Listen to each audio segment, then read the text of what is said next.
در مورد جلب و جذب از این مؤسسه اگر بفرمایید که اصول چگونه است، چگونه دانش آموزا به مؤسسه افغان کوریا جذب میشن؟ آیا از طریق کانکور جذب میشن یا اینکه کدام امتحان دیگه است که از طریق اینا جذب میشن؟ طریقه جلب و جذب ما به شکلی هستند که کسانی که میخواهند که در این مرکز اشتراک کنند و در یک دیپارتمنتی که علاقه دارند به اون دیپارتمنت انتخاب از یا یک انتخاب دارند، اقلا باید فارغ 12 باشه. ما نمرات 3 سالی از را میبینیم، سند 12 از را میبینیم. بعد از اینکه سند از دیده شد کدام مشکل ندارن، اینها من بار اول ثبت نام میکنن به این مرکز و حرفه‌ای که در اف دیپارتمنتی که در اینجا هسته یک انتخاب داره. اون انتخاب مورد نظر خودم میکنن، ما بر از یا کارت امتحان میدیم. بعد از مدتی که تاریخ ثبت نام ما پوره شد، بعد چند روز بعد از یا من اشتراک میکنن به امتحان. امتحان ما تقریبا شکل کانکور وارستن که سوالات عمومی است بر از یا بر بخش داده میشه. بعد از اون سوالات یا حل کردن و مدت یک هفته بعد 2 هفته بعد کسایی که لایق باشه، نمرات بالا گرفته باشه، اونها را ما در این بخشای خود جذب میکنیم. تهیه پرسش ها برای دانش آموزا از سوی کدام نهاد تهیه میشه؟ از سوی خود مؤسسه افغان کوریایی که تحصیلات عالی یا وزارت معارف؟ نه خیلی.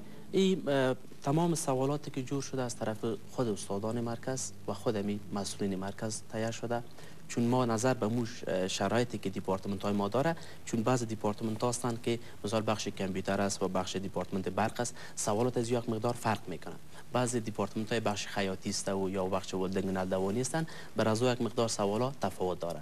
تمام سوالات از طرف خود مرکز افغان کوریا جور میشه و این مرکز در چوکات وزارت کار امور اجتماعی فعالیت داره و تایید از واقع شدن. بعد از اون ما سوالا را به شاگردان و این پرسش هایی که مطرح میشه به دانش آموزا بیشتر سوالاتی هستند که تکنیکی است و فنی؟ بله بله.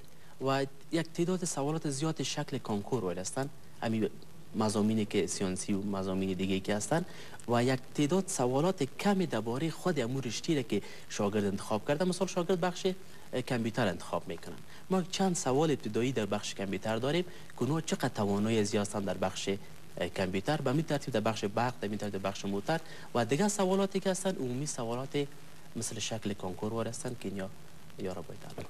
و این مسئله بپردازیم که تا چه اندازه آموزشگاه حرفه‌ای افغان کوریا توانسته مشکلات او از دانش آموزا و یا دانشجوهایی که میخواستن به دانشگاه ها را بیافن و بی نتیجه ماندن، اینا به طرف شما آمدن و از تحصیلات عالی بی بهره ماندن، تا چه اندازه شما میدونین که این مؤثر بوده؟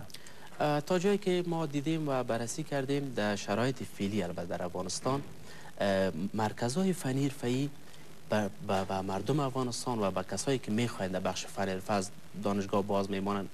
شما خودتان خبر دارید که در پانتونا و دانشگاه زیادتر محصلین جذب نمیشن، چون تعداد ظرفیت از اونها کم هستند. هر سال بسیار از به نتیجه میمانند، بسیار از اونها نمیتونن به پانتونای شخصی برن.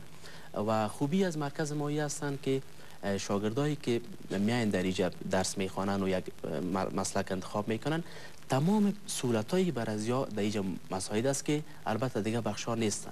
این سهولت ها چی هستن؟ به طور مثال اولین کار از که ما هستن شاگرد که در اینجا جذب میشه، رفر انتخاب میکنه، کامیاب میشن، ما بر از یا کتاب به طور رایگان برشان داده میشه در بخش، یک مقدار پولی بر از یا داده میشن به خاطر ترانسپورتیشن و موتر و گپا. لیلا کسایی که از ولایات هستند، مشکلات که در افغانستان است، کسایی که از ولایت های مثال از نورستان می، از هلمند می، از خوست می، از گردیز می، اونا در افغانستان مشکلات بود و باشه دارند. به این خاطر بسیار لیلی مجاز هستند که اینجا شامل لیلا میشن و مقدار پول به زیاد میشه. و کسایی که لیلا هستند 3 وقت غذا هستند، کسایی که نهاری هستند 1 وقت غذا هستند برشان. و بعد از اینکه فارغ میشن از این مرکز، ما کوشش میکنیم که بر از یا به تعداد زیاد از یا کاریابی کنیم.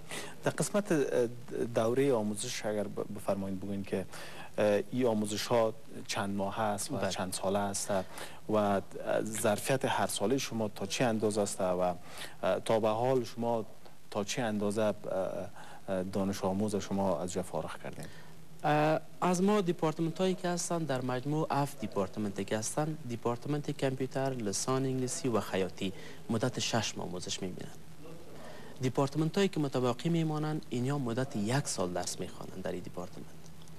دیپارتمنت هایی که 1 سال درس میخوانن، کارآموزایی که دیجا درس میخوانن مدت 1200 ساعت درسی دیجا یا درس میخوانن و دیپارتمنت هایی که 6 ماه هستن مدت 600 ساعت درسی درس میخوانن. تا جایی که ما دیدیم نظر به دیگه موسسات تعلیمی و تحصیلی بلندترین ساعت درسی از بخش مرکز فنی حرفه‌ای است. شما در پانتونای شخصی و دولتی میبینید مدت 3 ساعت یا 4 ساعت درس میخوانن، از 3 ساعت بیشتر نیست. مگم در اینجا کسایی که درس میخوانن از 6 ساعت الی 7 ساعت روزانه یا درس میخوانن، یعنی یا صبح از 8:30 صبح که میاین تا 3:30 بجه یاد درس هستن. و خوبی دیگه که در اینجا هستن مدت 70 ساعت عملی یا درس میخوانن و 30% نظری میخوانن. به این خاطر ما فقط کسایی که علاقه‌مند هستن به بخش فنی حرفه‌ای هر بخش را که یا میخوانن 70% کار عملی دارن. و در مدتی که ما در چندین سال فارغ دادیم 3082 نفر ما تا هنوز فارغ دادیم، هم از طبقه اوناس و هم از طبقه ذکور و با تعداد زیاد از این ما توانستیم که کاریابی کنیم و شامل مارکت کار شویم.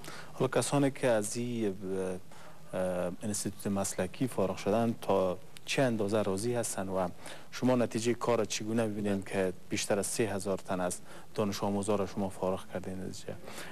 تا چه اندازه اینا توانستن به جای خوب کار بیابن و بتانند خدمت برای جامعه بکنن؟ پروسه کاری ما قسمی هستند که کسایی که در اینجا میان اشتراک میکنن در دیپارتمنتی که میباشن خوبی از این هستند. پیش رو براتون یادآور شدم که کارهای عملی یا خیلی زیاد هستند، 70% یا عملی میخوانن. شرکت ها هستند، کمپانی ها هستند که به ما پیش از ختم شدن امی سمستر 1 ماه پیش 2 ماه پیش ما به تماس میشیم و تعداد کمپانی ها هستند که اونها خودشان درخواست میکنن، چون در بازار کار مارکت کار اگر ببینیم کس را پیدا نمیکنیم که به شکل مسلکی یک فن حرفه یاد گرفته باشه. در بازار کار هستن، اگر ما شما برقی ضرورت داشته باشیم اونها کسایی هستند که خودشان یک جای کار کردن یک چند وقت یاد گرفتن.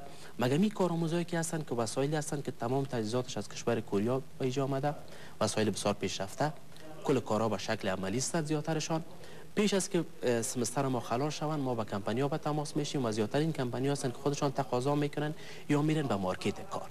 و خوبی دیگه که ما داریم پیش از او که سمستر ما شروع شود ما با مارکت کار میبینیم که چی نوع شاگرد امو شرکت ضرورت داره. ولی شرکت هستن مثال بخش برق است، بخش کامپیوتر است، میگه ما به این شرایط شاگرد ضرورت داریم. ما شاگرد چی میکنیم؟ به مو شکل بر از یاد تربیت میکنیم. مدت کاریشان که هستن اونو برنامه‌ای که مثال در مارکت کار زیاد قابل استفاده هستن اونها رو بیشتر مبارزه فوکس داریم.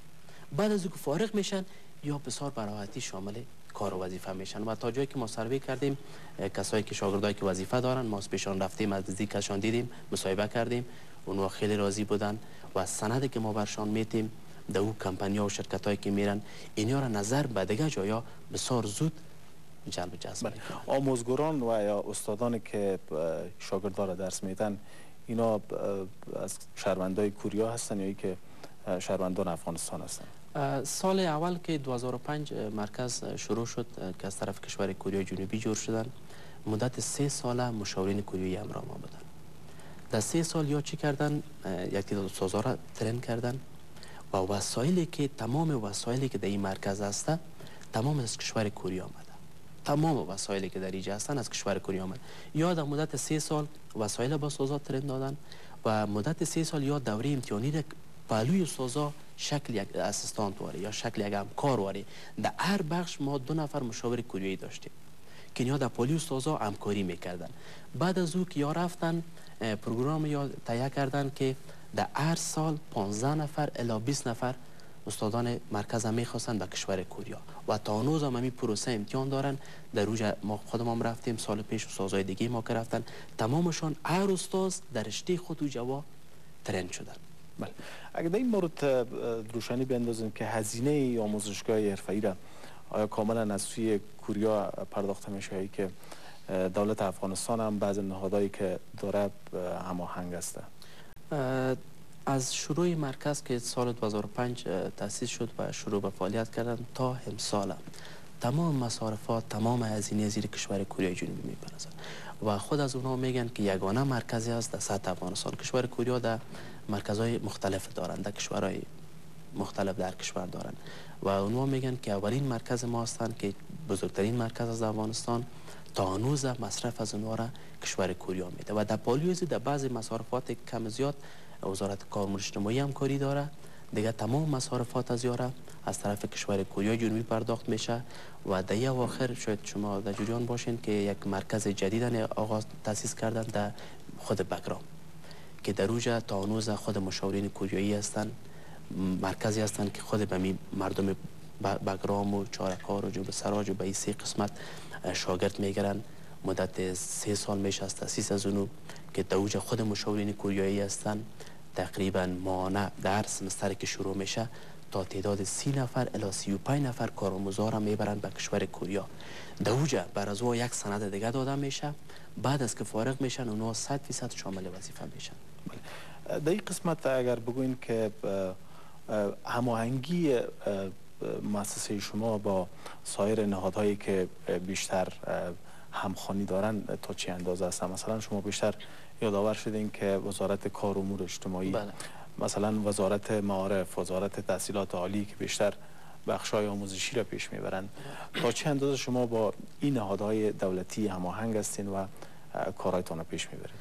از ما که از سیستمی که ما درس میتیم با وزارت معارف و با تحصیلات عالی یک اندازه تفاوت داره، چون این استاندارد که ما درس میتیم تمام پلان درسی و کار از طرف کشور کوریا آمده و در پالیوزی وزارت کار و اجتماعی در بخش بعض بخش‌های ما که تمام کاری داره، در چوکات از ما کار میکنیم و با نهادهای دیگه که هستن که از ما همکاری داریم.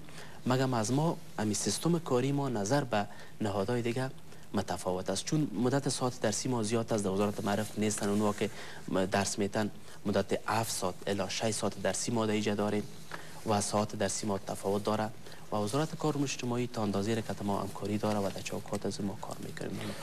سپاسگزار هستم از شما آقای سمیع الله ماهر، آمر دیپارتمنت کامپیوتر ساینس مؤسسه تحصیلاتی تعلیماتی افغان کوریا.